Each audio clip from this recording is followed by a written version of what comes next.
बच्चों, आज मैं आप लोगों को नया चैप्टर समानांतर श्रेणी के बारे में बताऊंगा, जिसका इंग्लिश होता है एरिथमेटिक प्रोग्रेशन।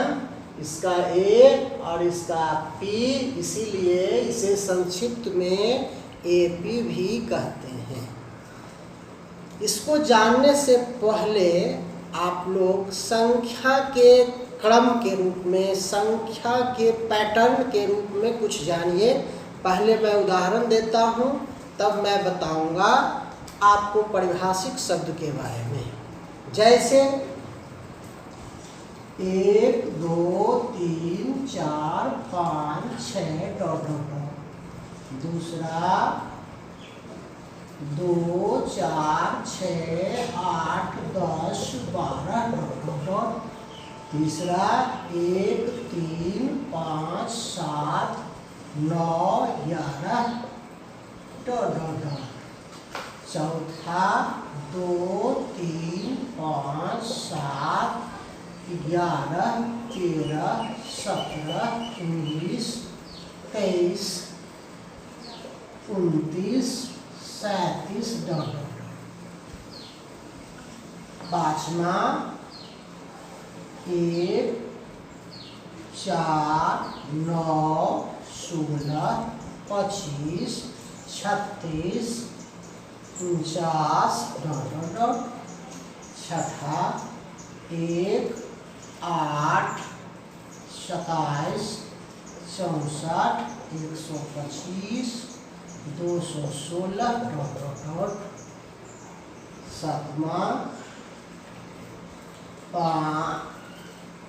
5 10 15 20 25 30 आठवां 15 17 15 30 45 60 75। ये संख्याओं का पैटर्न है, संख्याओं का क्रम है, जिस पर बारी बारी से मैं विचार करता हूँ। आप लोग देखिए, ये पढ़े होंगे, इसको आप कहते हैं प्राकृतिक संख्या। प्राकृतिक संख्या इसको कहते हैं सम संख्या, इसको बोलते हैं विषम संख्या।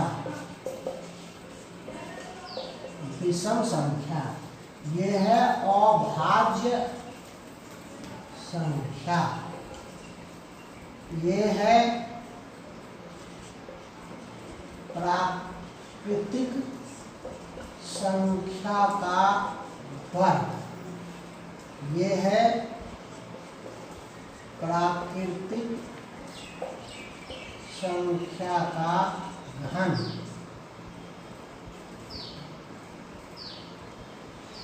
ये सभी संख्याओं का नाम था, लेकिन बहुत सारे ऐसे क्रम होंगे जिनका कोई नाम नहीं होगा, लेकिन कुछ न कुछ नियम के अनुसार लिखे जाएंगे।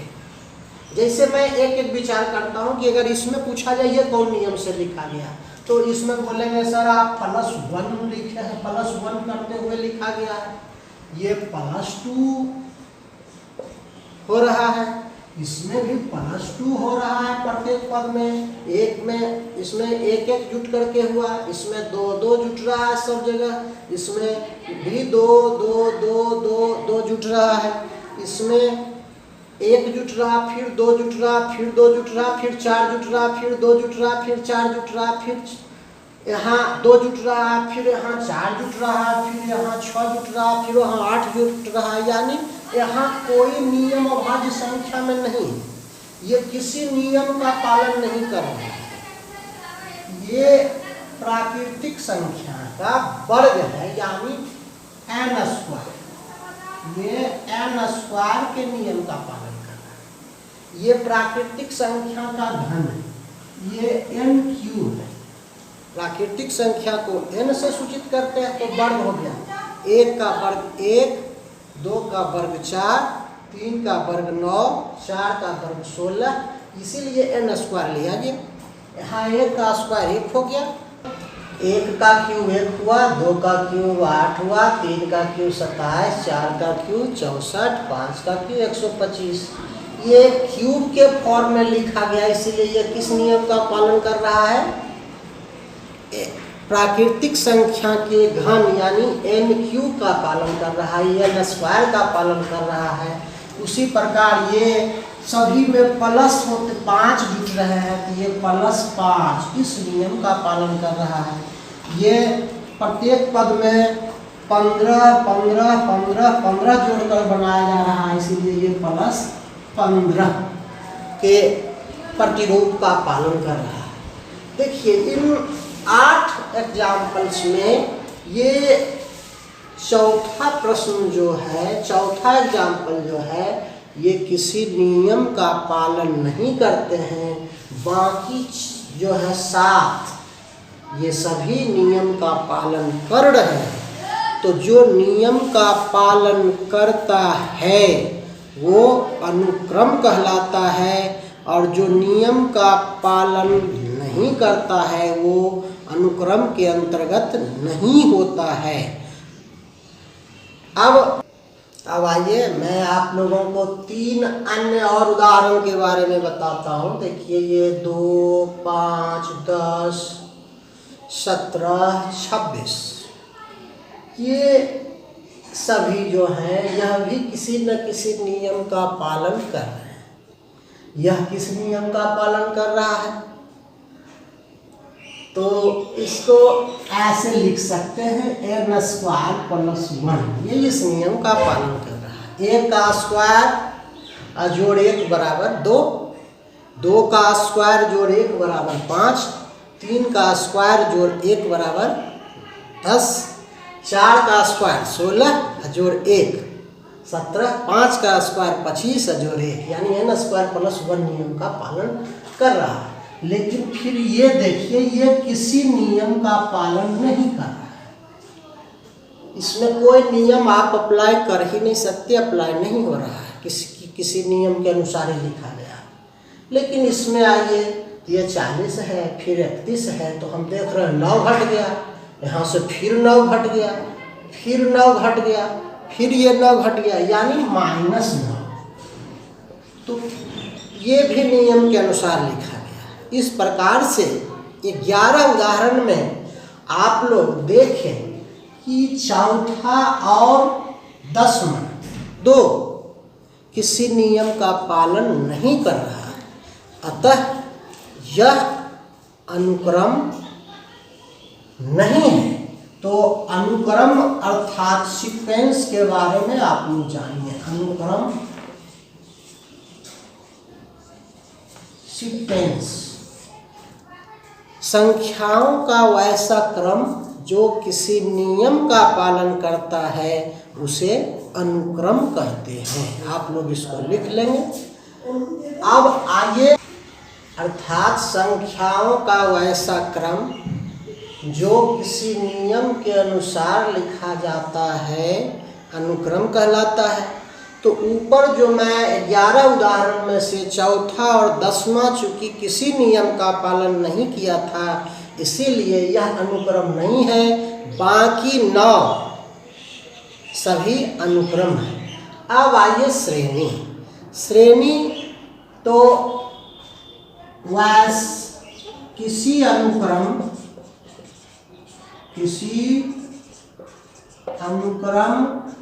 के पदों को प्लस या माइनस चिन्ह से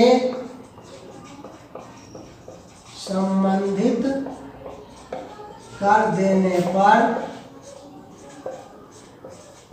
बना अनुक्रम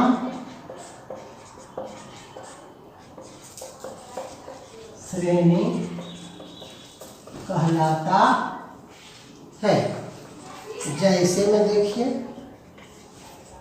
ये अनुक्रम है, तो इसमें हम 40 -31 + 22 -13 + 4 ... ये श्रेणी हो गया, क्योंकि ये प्लस है, ये माइनस है, प्लस है, माइनस है, प्लस है, माइनस है, दोनों चिन्ह से जोड़ा गया। और दूसरा उदाहरण इसको दें तो 2 + 5 + 10 + 17 + 26 + डॉट, यह भी श्रेणी है। तीसरा आपको -1 -3 -5 -7 -10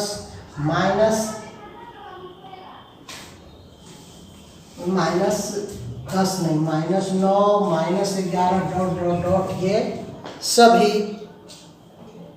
श्रेणी कहलाए।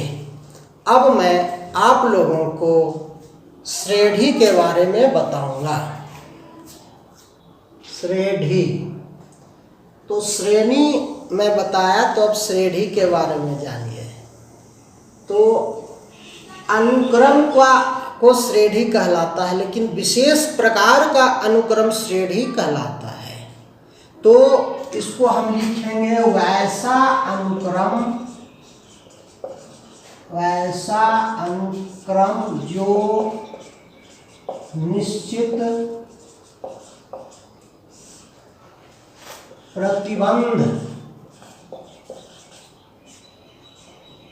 प्रतिबंध के अनुसार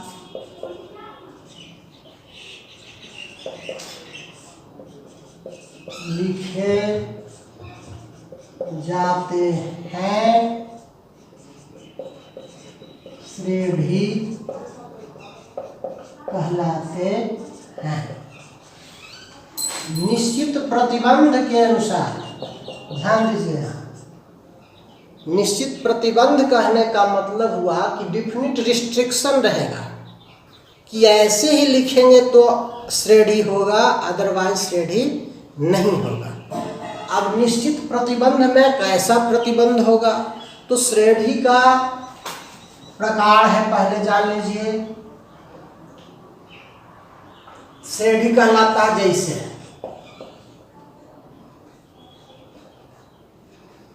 समानांतर श्रेणी 3 प्रकार के होते हैं। पहला श्रेणी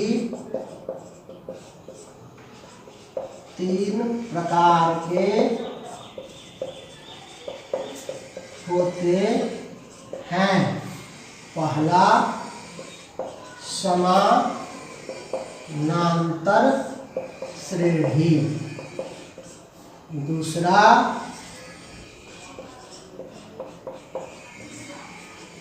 गुणोत्तर श्रेणी, तीसरा हरात्मक श्रेणी। इसको AP बोलते हैं, इसको GP बोलते हैं, इसको HP बोलते हैं। तो श्रेणी की 3 प्रकार के, समानांतर श्रेणी, गुणोत्तर श्रेणी और हरात्मक श्रेणी। तो समानांतर श्रेणी आपको 10th क्लास में समानांतर श्रेणी पढ़ना है, बाकी गुणोत्तर श्रेणी और हरात्मक श्रेणी आपको 11th क्लास में पढ़ने को मिलेगा। तो अब आप लोग आइए समानांतर श्रेणी के बारे में जानिए कि समानांतर श्रेणी क्या है। जैसा कि इसके नाम से ही स्पष्ट हो रहा है, समानांतर श्रेणी, समान जोड़ अंतर, समान अंतर वाला श्रेणी। अभी मैं तुरंत लिखा हूं निश्चित प्रतिबंध।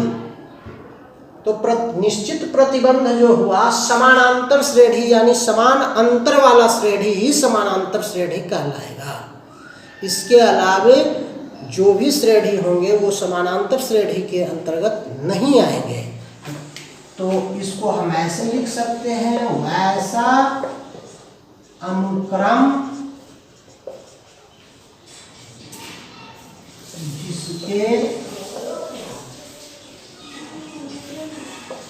क्रमागत पदों के बीच का अंतर समान हो, उसे समानांतर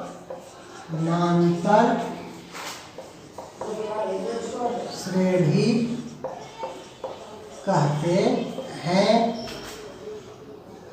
इसे एपी द्वारा व्यक्त किया जाता है।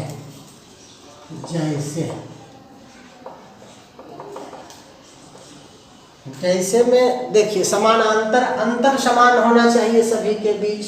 तो आप लोग जो भी बचपन से टेबल पढ़े हैं 1 से लेकर के 30 तक कोई पढ़े होंगे, टेबल याद किए होंगे, या 1 से 20 तक टेबल याद किए होंगे, सभी टेबल को अगर आप लिख देते हैं तो सभी समानांतर श्रेणी का उदाहरण होगा। जैसे मैं लिखता हूँ 3, 5, 7, यहाँ पर 3, 6, 9, 12, 15, 18 डॉट डॉट डॉट, ये 3 का टेबल लिखा जा रहा है। ये समानांतर श्रेणी, अंतर समान है। यहाँ 3, 3, 3, 3, 3 सब क्या के बीच का अंतर 3 है, इसीलिए ये समानांतर श्रेणी हुआ।